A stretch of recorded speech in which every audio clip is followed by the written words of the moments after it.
ومولانا محمد وعلى آله وصحبه أجمعين.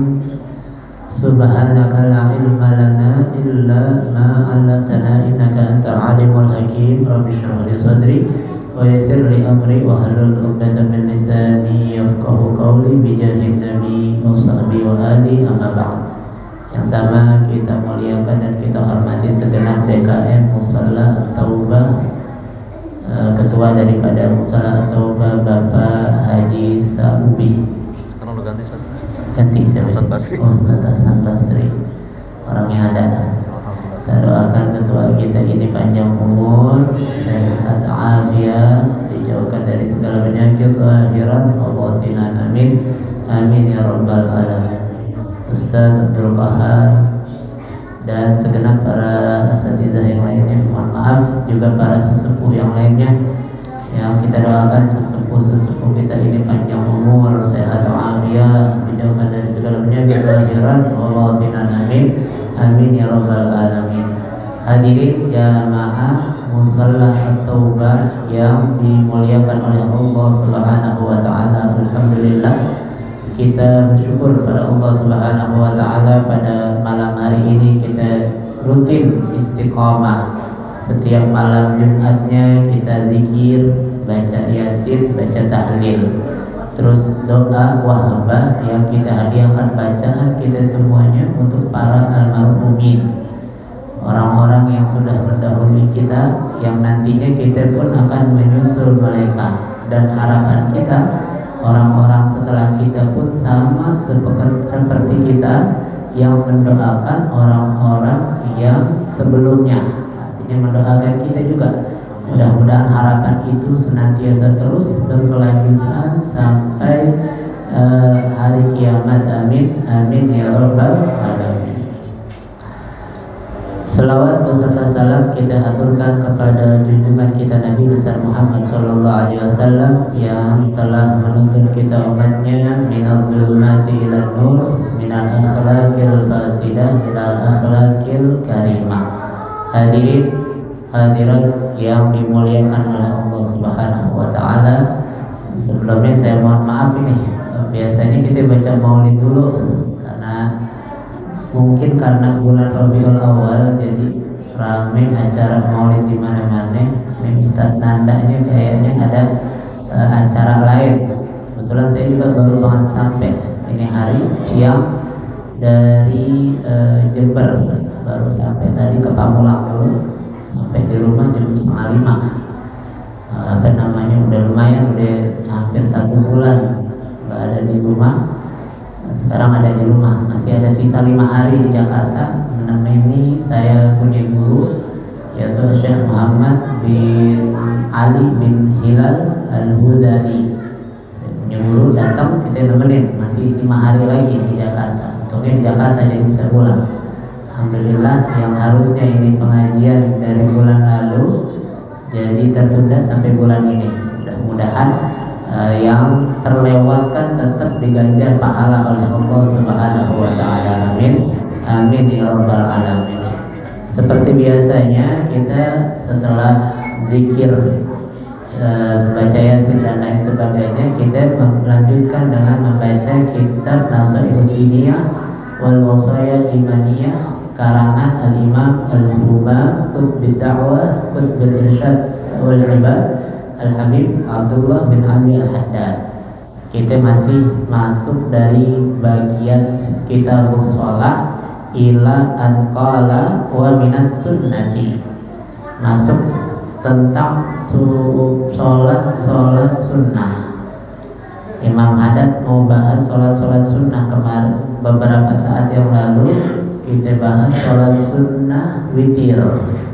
Hari ini Imam Haddad mau bahas sholat sunnah al-muhafadzatu ala sholati duha, sholat duha. Wa aqalluha rak'atani wa aktsaruha samanu raka'atin. Paling minimnya sholat duha 2 rakaat, maksimalnya 8 rakaat. Wakilah, walaupun ada yang mengatakan isnata asyarah, ada 12 rakaat paling banyaknya. Wa fadluha kabir, keutamaannya ini sholat duha luar biasa. Mungkin sebagian kita ada yang sudah melazimi sholat duha ini. Nah, kadang-kadang sholat duhanya kita terpancing sebab keutamaan daripada sholat duha. Orang katakan orang yang sholat duha istiqomah rezekinya bakal gampang. Akhirnya lebih rajin sholat duha dibandingkan sholat tahajud. Lebih rajin sholat duha dibandingkan sholat sunnah rawatib qobliyah ba'diyah. Ini qobliyah ba'diyah termasuk sunnah yang afdal. Tahajud, sholat malam itu lebih afdal dari segala macam sholat sunnah yang lainnya. Afdalus sholat ba'dal faraid salatul lail. Dan Nabi bilang sholat sunnah, sholat yang paling afdal setelah sholat 5 waktu adalah sholat malam. Apa aja judulnya, yang penting sholat malam.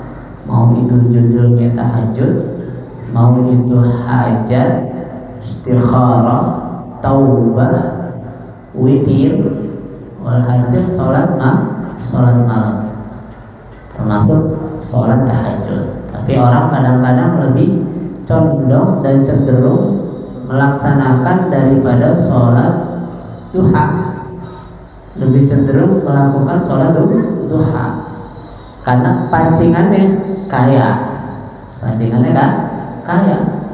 Padahal kekayaan rizki yang Allah berikan bukan sebab duhanya, bukan sholat duha yang kasih kita rezeki.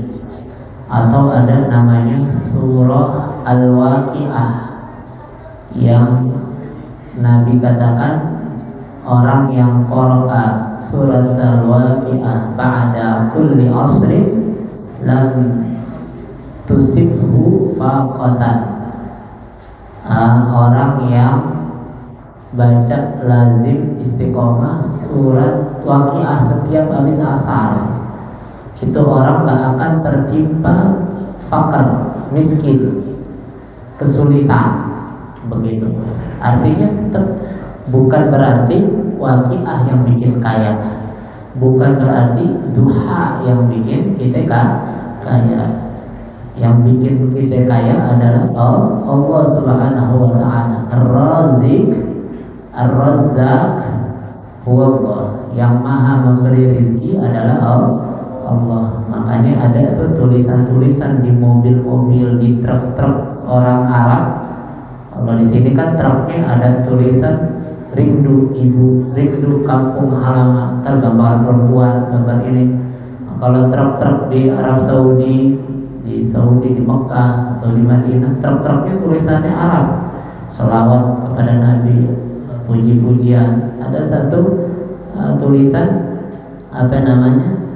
tertulis di truk dan di sebagian tempat-tempat pedagang orang-orang Arab ada tulisannya kaifa akhafu, bagaimana aku khawatir terhadap rizkiku, wa anna Abdur Razzaq, sedangkan saya ini adalah seorang hamba yang memiliki Tuhan maha memberi rezeki. Artinya sebagai hamba kita gak usah takut gak kebagian rezeki, sebab kita punya Tuhan yang maha memberi rezeki. Begitu. Dan kita jangan mempersempit makna daripada rezeki. Kadang-kadang kita sendiri yang bikin sumpah diri kita karena mempersempit arti daripada makna daripada rezeki. Kita hanya memaknai rezeki itu adalah uang, sisanya bukan rezeki. Padahal rezeki itu adalah sehat, rezeki. Anak-anak yang soleh, rezeki.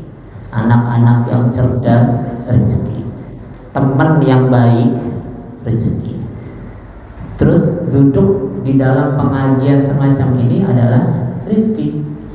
Kita punya guru selalu sampai itu, Syekh Muhammad bin Ali bin Hilal. Beliau katakan, guru beliau sampaikan, inna hada ilmun rizik. Ilmu yang kita pelajari, ilmu yang kita datang untuk mencarinya adalah rezeki dari Allah Subhanahu wa Ta'ala. Duduknya kita di majelis ilmu itu rezeki. Makanya gak semua orang bisa duduk di majelis ilmu karena rezeki. Dan sebagaimana sunnatullah, rezeki orang gak akan sama, beda-beda. Ada yang dapat rezeki duduk di majelis ilmu, ada yang gak dapat rezeki untuk dapat duduk di majelis ilmu. Nah, ini sholat sunnah duha minimal 2 rakaat.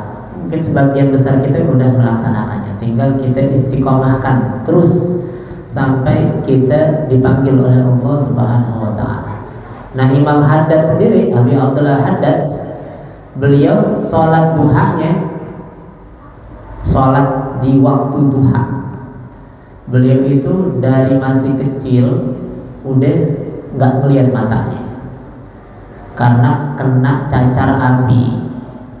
Kemudian makin diperparah, punya paman yang memakaikan minyak wangi, kena matanya makin parah. Walhasil mata zahirnya nggak lihat, tapi lihat di masa mudanya, bukan masa remaja, tapi masa umur 7-10 tahunnya, masih kecil-kecil. Itu masih umur segitu, beliau setiap harinya melaksanakan sholat di waktu duha 200 rakaat di beberapa masjid yang ada di kota Tarim. Bahkan kadang-kadang ada sebagian masjid yang dikunci, beliau lompat masuk ke masjidnya melalui pagar, lompat untuk melaksanakan sholat sunnah di waktu duha 200 rakaat. Kira-kira ada nggak kita 200 rakaat? Karena 20 rakaat aja kita pilih-pilih. Belasono aja imamnya cepat. Giliran kita biasa sholat di sini, giliran yang imamnya lama, aduh gue pindah nih sholat sunnah dulu ya, cepetan. 20 rakaat aja kita masih milih. Begitu ini Imam Haddad 200 rakaat. Kita nggak bicara yang lainnya, ada yang lebih banyak lagi, ada yang lebih luar biasa lagi. Ini Imam Haddad dalam kondisi yang mata zahirnya nggak kelihatan, nggak melihat, masih melaksanakan, dan itu usianya belum remaja, di bawah 10 tahun gitu kira-kira, belum remaja, dan dilakukan sampai akhir hayat. Bukan sekali, 2 kali, 3 kali, setiap hari. Ini Imam Haddad sholat duhanya luar biasa, radhiyallahu ta'ala anhu wa ardhah. Wa waktuha al-afdal, kata Imam Haddad, waktu paling afdal sholat duha. Nah, ini sholat duha, waktu mulainya adalah ketika masuk waktu isyraq. Kapan masuk waktu isyraq? Itu kalau di HP ada tulisan al-isyraq. Mungkin HP-nya ada yang punya aplikasi isyraq. Biasanya 1 jam atau 40-an menit gitu setelah adzan subuh ada waktu isyraq. Nah, misalnya sekarang subuh di sini jam berapa? 4:30 ya?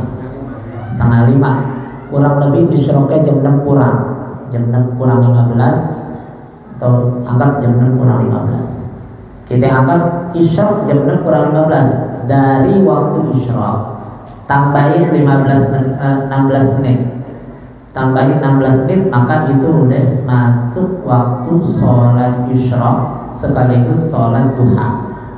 Ada namanya sholat isyraq, dilakukan ketika terbitnya matahari. Sunnah juga. Bahkan Nabi itu kasih kabar gembira yang luar biasa. Nabi bilang, man sholat man sholat subha raka'atain, orang yang sholat sunnah subuh fi jama'atin. Pertama, sholat subuhnya berjamaah. Tsumma jalasa maq'adahu, habis itu duduk di tempat dia sholat, nggak pindah. Yadhkurunallah, zikir kepada Allah, macam-macam apapun zikir, termasuk kalau habis subuh ada ngaji subuh, termasuk itu pun zikir namanya. Ta'lim itu juga termasuk mengingat Allah. Terus zikirnya hatta tatlu asyams, sampai terbitnya matahari, waktu masuk isyraq, sampai isyraq duduk sholat berjamaah subuh, terus zikir sampai isyraq. Setelah isyraq tadi kita katakan tambah 16 menit deh duduknya, tambahin zikir lagi atau apapun namanya. Baru habis itu summa shalla rakaatain, habis itu sholat sunnah 2 rakaat. Mau judulnya sholat sunnah isyraq atau sholat sunnah duha, kata Nabi, orang yang melaksanakan itu maka falahu, orang itu mendapatkan pahala haji dan umroh tamatan, dapat pahala haji umroh sempurna. Ini dia sholat subuh berjamaah, zikir, terus sholat isyraq. Sholli sunnatal isyraq raka'ataini lillahi ta'ala, sama kayak sholat sunnah yang lainnya. Atau baru habis isyraq sholat duha, begitu. Waktu yang paling afdal an tusalliya inda mudi qaribin min rub'in nahar. Yang paling afdal adalah kamu sholatnya ketika lewat waktu 1/4 awal hari, setelah isyraq sampai siangnya habis, berarti maghrib kan, sampai siangnya sampai siang tuh zuhur, bukan maghrib, sampai zuhur dibagi 3, dibagi 4, 1/4 pertama itu adalah waktu yang paling afdal, mendekati setelah 1/4 pertama, begitu. Min rub'in nahar.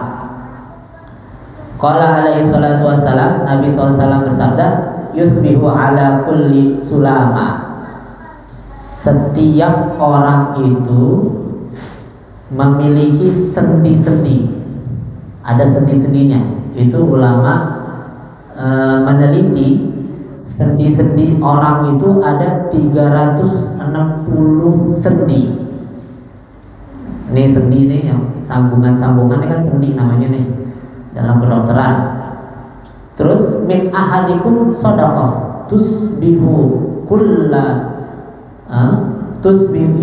ala kulli sulama, itu setiap sendi-sendi yang engkau miliki adalah memiliki anjuran dan tuntutan untuk dikeluarkan sedekahnya. Artinya kalau ulama katakan sendi kita ada 360, maka misalnya kita mau sedekah 1000, setiap satu sendi 1000, 360 berarti 1000 kali 360 berapa itu? 36.000, benar? 36.000, iya benar. 360.000 setiap harinya, minimal kita sedekah 360.000. Kalau 1000, kalau 100 berarti 36.000, benar. Kalau 100 misalnya satu sendinya 136.000, anggap 36.000 deh sehari.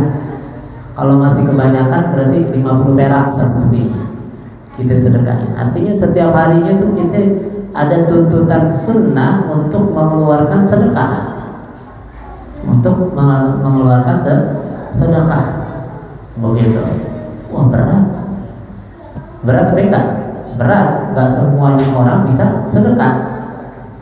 Satu, mungkin emang orangnya nggak ada untuk yang dipakai sedekah, nggak ada duitnya, atau untuk sukses menjalankan sedekah ini sudah melalui beberapa ujian. Orang sampai sukses berhasil melakukan sedekah udah melewati beberapa ujian. Nabi katakan 17 ujian gangguan syaitan, 70 gangguan syaitan, bukan 17, 70 gangguan syaitan dia lalui baru dia berhasil melakukan sedekah. Maka dari itu Nabi SAW lanjutkan kasih solusinya. Kalau memang nggak ada harta yang dipakai buat sedekah, wa kullu tasbihatin shadaqah, kata Nabi. Setiap tasbih yang kita baca itu satu tasbih subhanallah dihitung pahala sedekah sama Allah. Wa kullu tahmidatin shadaqah, setiap hamdalah alhamdulillah itu diganjar pahala oleh Allah satu sedekah.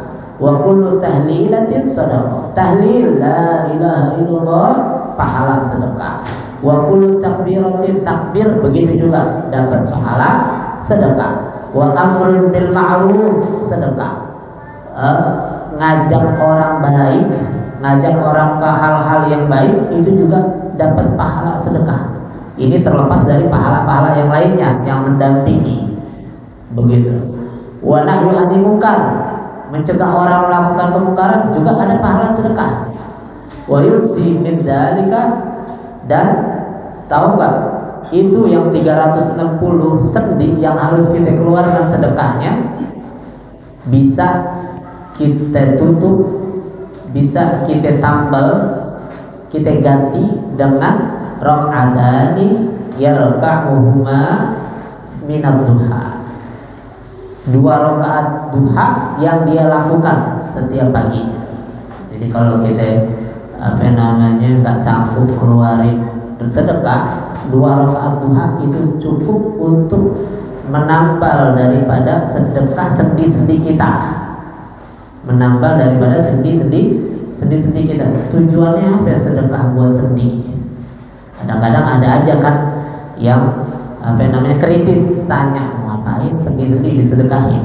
Nah, ulama katakan itu kenapa ada ungkapan kadang-kadang orang kalau lagi kena musibah, kalau lagi kena masalah pada badannya sakit kurang sehat, itu kadang-kadang ada yang julid, itu orang kurang sedekah, makanya banyak masalah, makanya banyak penyakit, makanya rumahnya kebakaran dan lain sebagainya. Ada aja tuh yang julid.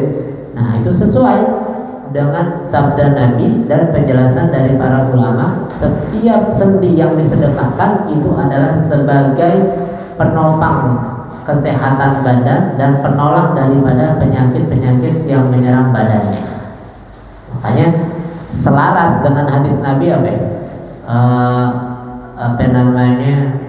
orang yang sedekah itu Nabi katakan yang maknanya akan memperpanjang usia. Orang sedekah memperpanjang usia.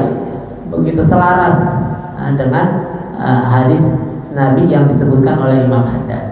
Dan itu semuanya bisa terpenuhi dengan kita sholat sunnah 2 rakaat. Sholat sunnah 2 rakaat duha. Apalagi kita sholat duha juga, kita sedekah juga. Yang lebih luar biasa lagi. Terus Nabi SAW katakan, waqala alaihi salatu wassalam, man hafadha ala syuf'ati duha ghufirat lahu dhunubahu walau kanat misla zabadil bahr. Sholat sunnah duha, kata Nabi SAW, orang yang istiqomah jaga sholat sunnah duha ini, baik itu 2 rakaat, 4 rakaat, 6 rakaat, atau bahkan 8 rakaat, atau boleh jadi sampai 12 rakaat, maka ghufirat lahu, diampuni dosanya, walaupun dosanya sebanyak buih-buih yang ada di lautan. Nggak hitung tuh buih di lautan. Sebanyak itu dosanya akan diampunkan oleh Allah Subhanahu wa ta'ala. Tapi ingat, hadis yang semacam ini, ampunan dosa, kalau habis wudhu katanya dosanya diampunin. Terus puasa-puasa yang mengampunkan daripada dosa, di sini adalah dosa-dosa kecil. Dosa-dosa kecil. Adapun dosa-dosa besar, dosa-dosa besar seperti minuman keras, judi, zina, dan lain sebagainya yang termasuk daripada dosa besar, itu perlu yang namanya taubatan nasuha. Sebagaimana kita ketahui, taubatan nasuha syaratnya cuma 3. Menyesal, pertama, an-nadamu, menyesal. Yang kedua, tarkul, meninggalkan dosa tersebut, dosanya ditinggalin. Yang ketiga adalah bertekad untuk tidak kembali melakukan dosa tersebut. Syaratnya cuma 3, taubat. Nanti baru dihiasi dengan banyak istighfar, sholat taubah. Jadi sholat taubah itu bukan syarat atau mandi. Kalau mau taubat mandi dulu, nggak perlu mandi. Niat nyesal dulu pertama, nyesal akan dosa yang dilakukan. Terus meninggalkan dosanya, udah nggak judi lagi, berhenti sama sekali. Terus bertekad tidak melakukan perjudian itu lagi. Nah, sebagian ulama nambah, taubatnya harus di hari sebelum dia melewati gurub terbenamnya matahari. Misalnya pagi-pagi dia main judi, taubatnya minimal dia jangan sampai lewat daripada maghrib. Begitu. Walaupun syarat yang utamanya hanya 3 aja, sebagian ulama lebih keras lagi, hal itu juga harus taubatnya. Begitu. Nah, ini dosa-dosa terampuni sebab daripada dosa-dosa kecil, terampuni daripada sebab sholat duha. Begitu. Nah, ini disebutin di sini juga sama Imam Haddad. Wa syuf'ah ya raka'atani. Syuf'ah itu 2 rakaat sulama sendi-sendi. Wa fi kulli insanin sulus mi'a wa sittun mufassalan bi adadi ayyamis sana. Ditulis juga sama Imam Haddad, karena enggak ada. Imam Haddad jelaskan juga jumlahnya 360 hari sesuai hitungan tahun, sesuai hari dalam setahun. 360, ya benar, 1 tahun 360-an kurang lebih. Dijelaskan juga sama Imam Haddad. Walhasil ini sholat duha adalah sholat yang begitu luar biasa, sangat diperhatikan oleh Nabi SAW. Nah, kita boleh juga tuh sholat duha. Kita punya guru tuh Al-Habib Zaid bin Ibrahim Sumit, Habib Salim Syatiri, dan guru-guru kita yang lainnya. Biasanya mereka melakukan sholat duhanya itu dibarengi dengan sholat istikharah. Usalli sunnatul duha wa sunnatul istikharah raka'ataini lillahi ta'ala. Jadi 2 niat, 2 rakaat, 2 niat. 1 sholat, 2 niat. Dibaca doanya, doa sholat duha. Allahumma inna duha duhauka wal bahabuka wal jamal jamaluka wal quwwatuka wal qudratuka wal ismatuka. Allahumma in kana rizqi fis sama fa anzilhu wa in kana fil ardi fa akhrijhu wa in kana ba'idan fa qarribhu wa in kana qalilan fa kaththirhu wa in kana haraman fa tahhirhu wa in kana mu'assaran fa yassirhu. Doa daripada sholat duha. Habis doa sholat duha baru dilanjut dengan doa istikharah. Jadi istikharah ini kita jangan kalau lagi ada permasalahan aja, begitu. Jangan kalau lagi ada musibah aja. Kita kadang-kadang ingat sama Tuhannya, mau ada di musolahnya kalau lagi ada masalah. Begitu kata Nabi SAW, ta'arraf ilallah firraha ya'rifka fisyiddah. Kata Nabi SAW, PDKT sama Allah, deketin Allah, cari perhatian Allah ketika kita dalam masa-masa enak, lagi kaya, lagi senang, lagi gak ada masalah. Deketin Allah, cari perhatian Allah dengan cara apapun. Maka nanti suatu waktu ada masalah, suatu waktu kita sulit, ya arifka fisyiddah, Allah yang akan ingat, Allah yang akan bantu. Kadang-kadang tanpa kita minta, Allah kasih jalan keluar. Begitu.